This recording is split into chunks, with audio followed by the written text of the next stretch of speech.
Getty. Turkish troops take part in Operation Olive Branch. Mr. Yildirim spoke out after some EU leaders slammed Turkey over the cross-border campaign, codenamed Operation Olive Branch, which began at the start of the year. He said the EU would face serious problems if Turkey stopped preventing migrants from pouring into Europe. The PM said, "The EU must be grateful to Turkey for all this.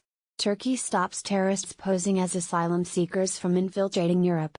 Getty. Turkish President Recep Tayyip Erdogan. Turkey stops terrorists posing as asylum seekers from infiltrating Europe. Binali Yildirim. Mr. Yildirim brushed aside EU attacks on Turkey's military offensive against Kurdish-held regions in northern Syria, saying that Turkish policy aims to safeguard NATO. He said, "Our borders are NATO's borders. We protect the borders of NATO."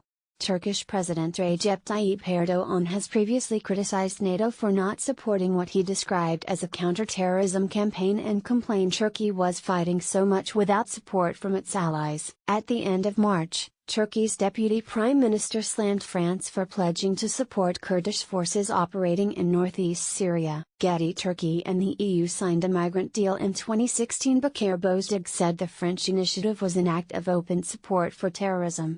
Operation Olive Branch has caused a rift with Brussels, which officials are attempting to mend with a series of meetings. Mr. Erdogan held talks with Jean-Claude Juncker and Donald Tusk in Hungary last week, and an EU delegation is preparing to heading for Ankara for follow-up meetings with Turkey's accession to the bloc very much on the agenda. Getty. At Turkish Salar on Operation Olive Branch. Turkish Air Force chief said its jets had destroyed 8 targets used as shelters by militants of the outlawed Kurdistan Workers' Party, PKK, in northern Iraq. The Interior Ministry announced that at least 61 PKK militants were at during counter-terrorism operations across Turkey from March 26 to April 2.